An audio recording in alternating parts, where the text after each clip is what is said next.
दहेज मृत्यु के अपराध को गठित करने के लिए मुख्य रूप से किन बातों को साबित करना आवश्यक है गाइज। इस प्रश्न को मैं फिर से दोहरा रहा हूँ गाइज, इसे ध्यान से सुनेंगे।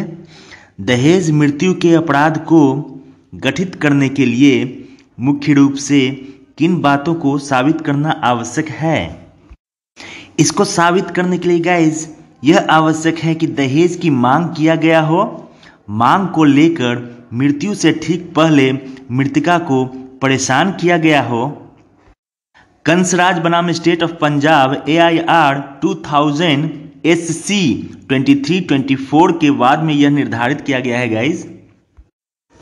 इसी संबंध में अगला प्रश्न हम लोग लेते हैं गाइज, दहेज मृत्यु का कारण किसे माना जाता है। दहेज मृत्यु का कारण किसे माना जाता है, तो इसका उत्तर है गाइज, दहेज मृत्यु का कारण मृतक स्त्री का पति या रिश्तेदारों को माना जाता है। मैं इसे फिर से दोहरा दूं गाइज, इसका उत्तर है दहेज मृत्यु का कारण मृतक स्त्री का पति या रिश्तेदारों को माना जाता है। अगला प्रश्न को हम लोग लेते हैं गाइज, क्या दहेज मृत्यु के अपराध के गठन के लिए दहेज का करार होना आवश्यक है। क्या दहेज मृत्यु के अपराध के गठन के लिए दहेज का करार होना आवश्यक है।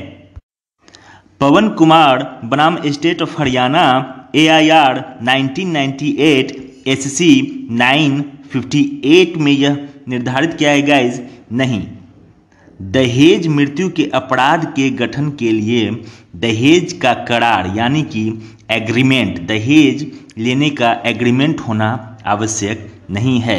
दहेज मृत्यु के मामलों में दहेज का करार होना आवश्यक बिल्कुल नहीं है। एक और प्रश्न को हम लोग उठाते हैं गाइज, ये भी काफ़ी महत्वपूर्ण प्रश्न है, इसे ध्यान से सुनेंगे। एक मृतका ने अपने जीवन काल में कई बार अपने माता पिता से यह कहा कि क, जो कि एक व्यक्ति है या फिर उसका पति हो सकता है, द्वारा उसे दहेज के पीछे परेशान किया जाता रहा है।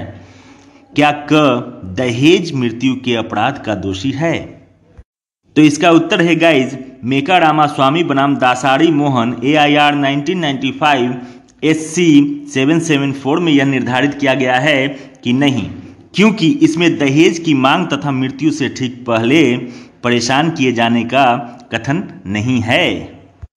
तो इससे ये बिल्कुल स्पष्ट हो चुका है गाइज कि दहेज मृत्यु के लिए ये स्पष्ट एक तथ्य है, इंग्रेडिएंट्स है कि मृतका को मृत्यु कारित होने के पहले उसे पति द्वारा या पति के रिश्तेदारों द्वारा तंग किया जाना, परेशान किया जाना अति आवश्यक है।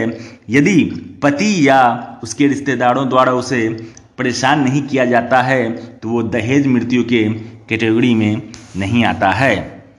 तो आइए गाइज, अब हम लोग ये जानने का प्रयास करते हैं कि आखिर दहेज मृत्यु का इतना चर्चा तो हम लोग कर चुके हैं, लेकिन ये किस धारा के अंतर्गत वर्णित किया गया है। हम लोगों का जो लॉ है, कानून है, वो लिखित लॉ है और यहाँ एक एक बात को लिखा गया है। तो ये IPC की धारा 304B के अंतर्गत हम लोगों को मिलता है। जब इस एक्ट के धारा 304B को हम लोग देखेंगे तो उसी धारा के अंतर्गत दहेज मृत्यु के बारे में प्रावधान किया गया है।